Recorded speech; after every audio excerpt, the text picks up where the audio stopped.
Let's talk about all the hardest hitting rares in the game since we're trying to get over this Bond nerf. I went and looked at all the rares, their chivalries, their passives, and all their relics to find the best ones for us so we can progress easily. If you're not using Rosier with her flame relic, you need to be. That is without a doubt the #1 rare hero, and the only way to get this flame relic is to come over here and to look in the relic shop. I've been on for 14 days now, and I've never seen it here. You just have to look for this flame relic or get lucky when you're summoning the flame relic tickets and be able to get that. If you have it, it's like getting a legendary. You need to be playing Flame Rosier right now for your main DPS. I'm not saying Bond's bad, and we're going to talk more about Bond, but this girl is pretty insane. Her multipliers are so high. She has the ability to do even more damage, and she does dots, so you can actually use her on Gorgos and get rid of Anguish. You will never need to use Anguish again. The multipliers on this are 355%. She does sacrifice 10% of her HP.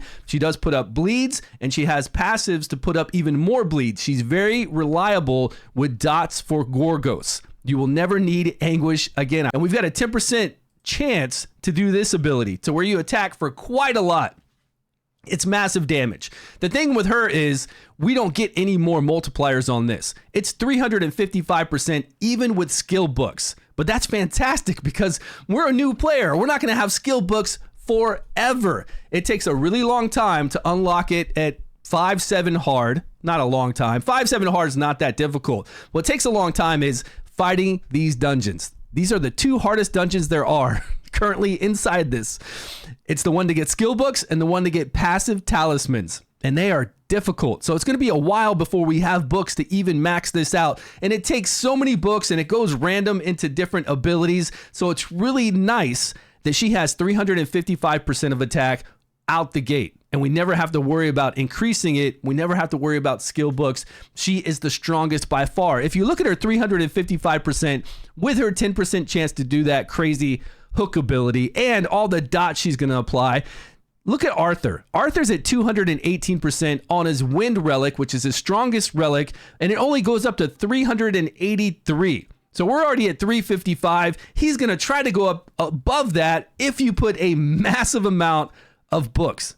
And you don't know which one they're going to go into. When you skill up a relic, it could go into one of the, it's random. It's a 33% chance to go into one of these.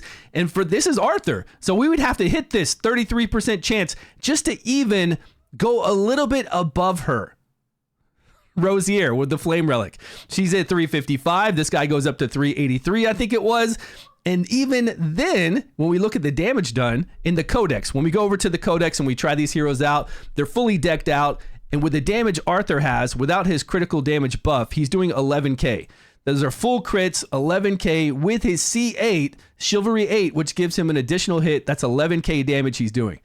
She's doing 7k damage with just a few crits because in the codex, I can't give them additional crit. And then she does her hook ability, which does 7k on its own because there's multiple targets out there. Arthur is extremely strong for the first few turns with that 60% additional critical damage buff. And then once he gets that crit rate buff on. So those things combined, it makes him really strong for about 3 turns if you have his passive maxed out. Getting that additional critical damage along with that 80% crit rate is good, really good. But that critical damage will fall off after 3 turns. So initial nuking with him, really good. Little bit longer fights after 3 rounds, not so good with him. And then especially once that 80% crit rate falls off for 2 turns, it doesn't come back until those 2 turns. It's not cool. What are you going to do with 80% crit rate less for 2 turns? If you go high crit rate, you don't even need that 80% anymore. You're running super high crit rate. It's only helping out other bulls' favor then. I don't know. It just really doesn't make a lot of sense to me. I do think the second best is Kay. Kay is extremely strong, and I'm considering putting my books into her to level up her skill 2 or skill 3, preferably the skill 2 because we're using the skill 2 over and over, but it's 128%.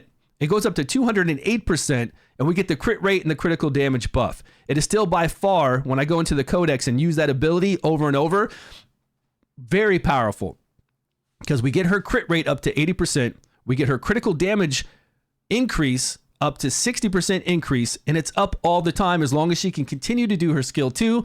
And then once it's on, if we want to do a big AoE, we can do her skill 3 and do a massive AoE. So we're talking about a skill 2 versus a skill 3. 3 vigor and 2 vigor is a huge difference. Very big difference. So I'm always looking for these skill 2s that do really high damage. And I really think I might start using my K more often now.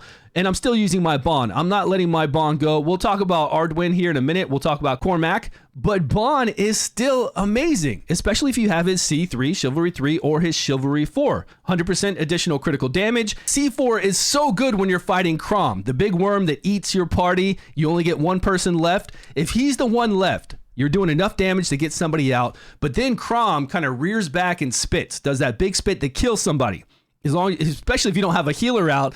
If another DPS comes out, Crom will kill somebody. But against Bond, he won't. Bond will get low on that C4 and then pop back up to almost full health. He's the best person to have out against Crom when you first get somebody spit out. I think one of the best ones to have out there, and he's still doing great damage. We just build him to take advantage of critical damage with crit rate and a whole bunch of attack instead of speed. Everybody's saying they still are doing really well with him, and I'm enjoying it. But I do think I want to go a little bit harder into K, and Ardoin is really interesting. We'll look at her right now, and then we'll go look at Cormac, because I'm pretty sure you guys know Bond, you know who K is from other videos I've done, and you should know who Rosier is because we were just looking at her with all the blood on her. We just need the flame relic, please. I had her in beta and I had a lot of fun with her in beta. The issue is that she's not gonna hit as many targets as I'm thinking she's gonna hit. And we had a lot of skill books today. Look, this is mine. We were one away from getting this maxed out so we could test it. Now it's gonna take me, how many books does it take now? Skill up? 20 books. So maybe we'll get it in the next one. The thing is, we get another random target to hit 3 times. And this is damage per hit. It's not damage total, like you see on a lot of things. It'll usually say total damage 120%. But this is 3 attacks at 120 right now because I have a few skill books into her. So even now, that's 360 damage. Pretty good damage, even though it's random targets. So the reason why this isn't so cool is because if we go into, say, Boar, and I want to just fight Boar right away, I don't want to worry about the tusks, can't be bothered, I just want to kill him. This will do random targets. That's not good. But if we have it attack another random target 3 times, which it will, when I try her out in the Codex, all I ever see her do is attack 2 targets. 2 targets 3 times. So it's really not that cool because I was thinking 1 target 6 times. 1 boss, and the damage would be 720%. Like all I have to do is hit this one next random target, and her damage is in fact going to be 720% of attack, which is wild. But it won't be 720% on 1 target. It'll be 360% on 2 targets. So if there's 1 target, that 1 target's still only going to take 360% attack, which is still big. I mean, we were just talking about 355 with Rosier, but this isn't as cool as I originally thought it would be. But we'll test it out because she's actually acting a little bit weird outside of Codex. Inside the Codex, she's always hitting 2 targets 3 times. Outside the Codex right now, when I try her out, she's hitting the boss once, and then the side limb once, and then the boss once again. So she's not doing everything on 1 target like it reads, 1 random enemy 3 times. It should be how she's functioning inside the Codex. She's got a really cool heal on the end, and if you have her Chivalry 8, this is really nice. She counterattacks with her skill 2. So if I have a skill 2 that can do 700 and, what did I say, 20% attack on 2 targets, and she counterattacks and does that skill 2, I don't know. That sounds wild. Like really wild. So if I'm lucky enough to get that next skill hit, I will use my resources to try to get her to Chivalry 8, and we'll do a dedicated video on her. We're going to do a dedicated video on her for sure, and I'm hoping it's everything I can dream of with this counterattack with her skill 2. That's got to be massive. Say I'm going to fight a dragon, and I can get the boss hit or 2 wings hit. At least it's a massive amount of damage to take out the body parts. But we just can't focus something, right? We just can't focus on one thing. Let's go to Cormac. Cormac with his frost weapon, which I don't have either, and I've looked in the shard shop for this one too. Cormac has a really powerful AoE, almost so powerful that I would still play it. even for single target damage, I would still have a good time using this because it's still going to provide the damage we need. And in AoE instances where there are multiple targets out there, say we go to fight a dragon and there's all those little dragons before we go to the main wave, this guy's going to tear it up. And then they have, you know, every boss has multiple parts to it. He's going to do a lot of damage to those as well, but I don't have this one right here. So we're going to attack for 216% with no skills into it. 216% with his Frost Relic on his 3 Vigor cost. And then depending on how many targets are out there, if there's 3 targets, an enemy with 2 body parts, we're going to do 40% additional attack plus 18% defense. This goes up to 300 and look at all these increases, 30%, 30%. Eventually this goes up to 366% attack and then additional attack and defense based on the number of enemies out there. And this seems really strong. Let me know if you guys have tested Cormac out to see what his potential is.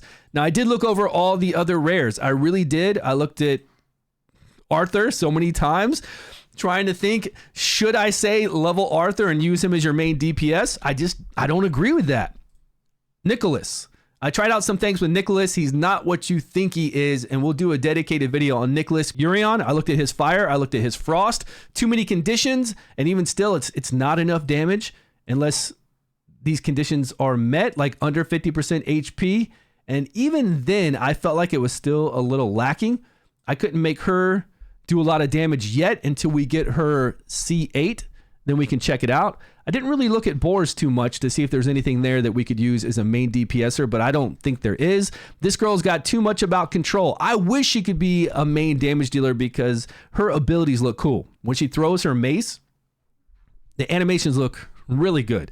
But she's got a lot of control things, and she's got some other cool abilities that will do damage based off of max HP, but that's only if they can have an abnormal status effect on them. She won't do this to bosses, which is unfortunate.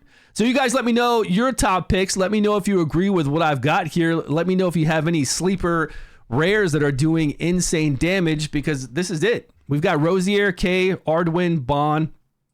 Then if you want to play around with Cormac and try out Cormac's Frost, let me know how that works out. Let me know down below. Thanks so much for watching. Come and join our Discord. Appreciate all your time, your love, your support, guys. Hope you have a wonderful day, and I will see you all in a video soon.